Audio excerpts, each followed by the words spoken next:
The COVID-19 pandemic has put many Americans out of their jobs. As for now, more than 17 million Americans have filed for unemployment benefits in the past month.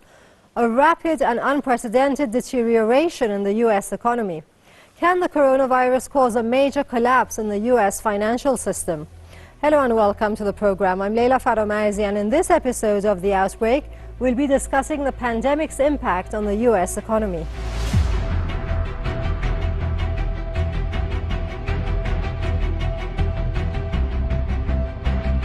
The number of Americans seeking unemployment benefits continued to surge at unprecedented levels, bringing the total number of applications to nearly 17 million since the coronavirus pandemic shut down large parts of the U.S. economy.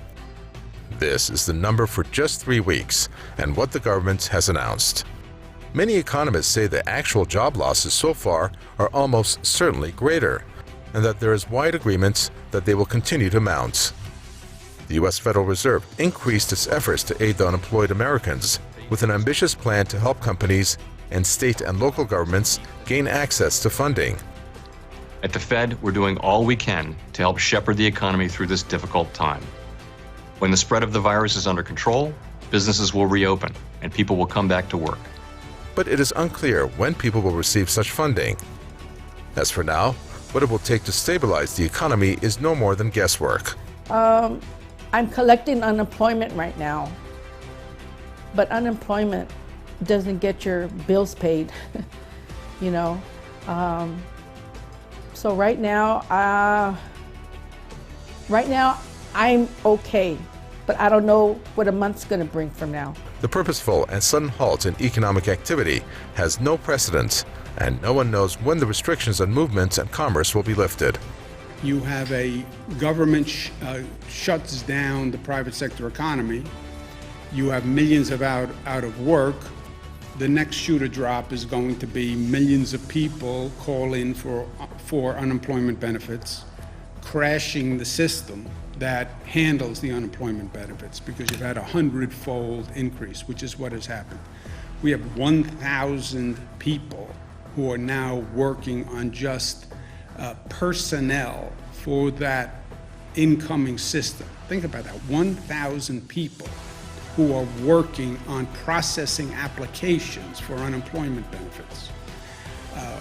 That was like the number we used to get of applicants. Now we have 1,000 people processing applications. We're working with Google to come up with an online mechanism. Several economists expect that by the end of the month, more than 20 million Americans will have been thrown out of work, pushing the unemployment rate in the U.S. towards 15%. In February, it was just 3.5%. What will happen then? What if this trend continues for the next couple of months? The majority of Americans are getting poorer, and it's not just about paying bills or buying food. What if they get sick? Can they afford medical bills as well? Economists say the U.S. unemployment rate is now 13%, the worst since the Great Depression. Whatever the White House is planning to do, it better hurry. Let's discuss this issue further with our guests. Today's guest is Logan Kelly, Professor of Economics and also the Chair of the Department of Economics at the University of Wisconsin, River Falls. Hello, Logan. Welcome to the show. For how long do you think the U.S. government can sustain the shutdown of its major economic sectors? Can Washington afford this massive unemployment rate? Well, there's a couple of questions there. The first thing is not long. Obviously, we can't just simply shut down our economy forever. However, I think it's really important to note that the reason why we're shutting the economy down is the health concern. We want to make the shock as short as possible, and the best way to do that is to continue with the shelter-in-place orders that we have. So in some sense, I would say, we need to do it as quickly as possible, but as quickly as possible is really obeying these shelter-in-place orders. However, when we talk about can we afford this, there's a certain amount of can we afford not to. We can't afford to not flatten the curve, as the colloquialism has become, right? We have to be able to keep our health system from being overtaxed. So that's the first thing. The second thing that is going on is how do we get people through the short stint? Hopefully we can keep it as short as possible. How do we get them through? And that's where the CARES Act and hopefully other stimulus is going to come in to try to bridge that gap. And hopefully that's all we're doing is bridging a gap. As far as can we afford it? Well, this really highlights the necessity to not run deficits during times of expansion. If we run deficits during times of expansion, it makes it very difficult for us to run deficits during times of contraction, or in this case, economic emergency. Thank you, Professor. Talk to you again later. The U.S. now faces the sharpest rise in unemployment in its history, a surge that is already highlighting income inequality across the country and comes as the global economy goes into a nosedive that is likely to exacerbate the situation in the months ahead.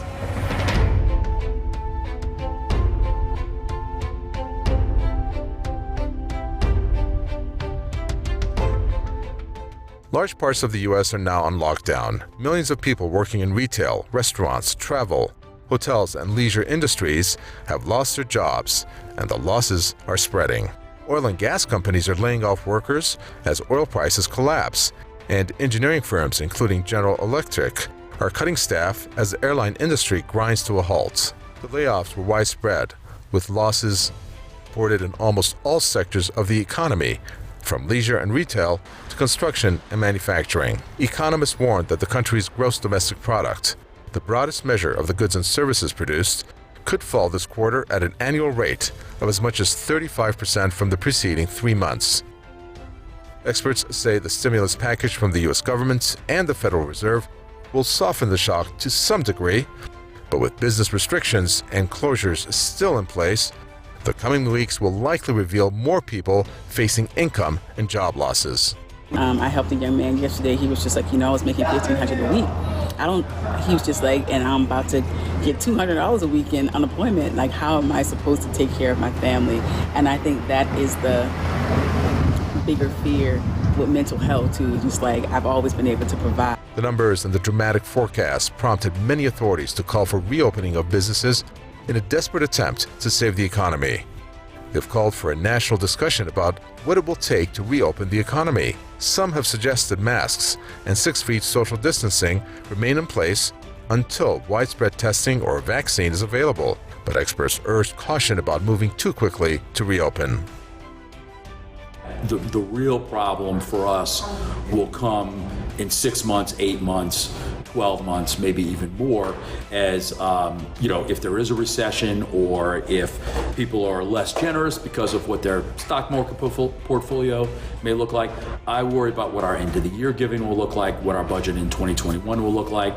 So yes, it's important to support Reconcile and other nonprofits now, but it's also important to be as consistent as people can going forward. Government's sweeping new loans program will provide $2 trillion in additional loans to small, medium, and large companies, as well as cash-strapped states and cities.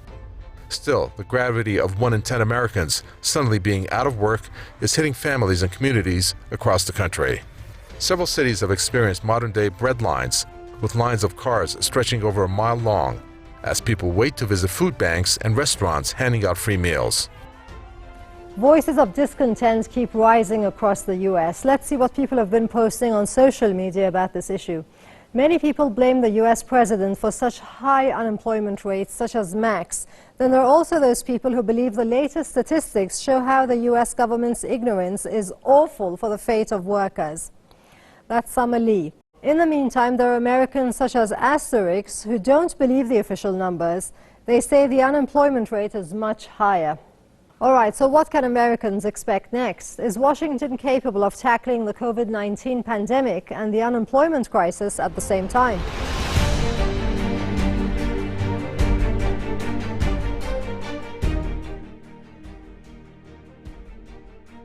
So what's the future like for the U.S. job market after the pandemic is over? Experts say the forecasts are bleak. They say the damage looks likely to be much deeper and longer lasting than seemed possible even a week ago. People have said, yes, we know the economic data is bad. As a matter of fact, it's so bad we can't really get close to estimating what the numbers are going to look like. While big businesses can survive months of closure, small ones do not have the financial buffer to pay workers for long if revenue dries up.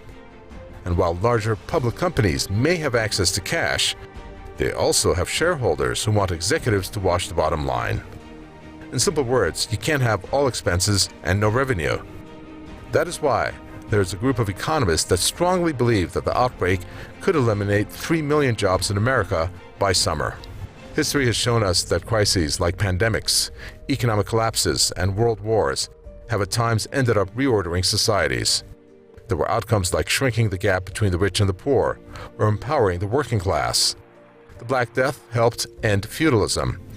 The Great Depression helped lead to the New Deal. In fact, historians say that extreme economic inequality has never shrunk in a meaningful way without existence of a major crisis. As of now, the coronavirus pandemic is not on the order of the plague, but is hitting the United States during a period of agitation about worsening inequality and waning power for workers. Already, it has made stark how precarious life is for many American workers, causing some to revolt. How employers and policymakers respond could improve work in the United States for the long term or make the existing problems worse. Let's bring in our guest again to see what his insights are about this issue. Good to have you back, Professor. A lot of analysts think the U.S. has not managed to handle the pandemic well and that this country will not be considered a power in future. Do you believe that? Well, we've certainly done a few things wrong, but we've also done a few things right. If we look at the state and local level, we see a fairly significant widespread compliance with stay-at-home orders, with some exceptions, but fairly widespread compliance with it. We also see people just pitching in, helping one another out.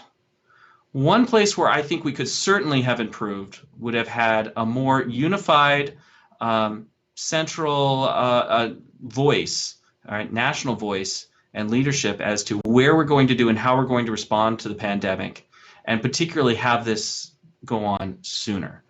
One of the things that we could say we certainly should do better in the next time that this happens, and let's face it, there will be a next time. Viruses are always mutating and improving themselves, and so we have to do the same. The next time that this happens is to recognize the gravity of the situation and start responding to it much, much earlier. Thanks for the contribution, Professor Logan Kelly from River Falls, Wisconsin. That's it for today. Don't forget to watch our next program. I've been Leila Faromarzi, and on behalf of the whole team here, thanks for watching, and look after yourselves and each other.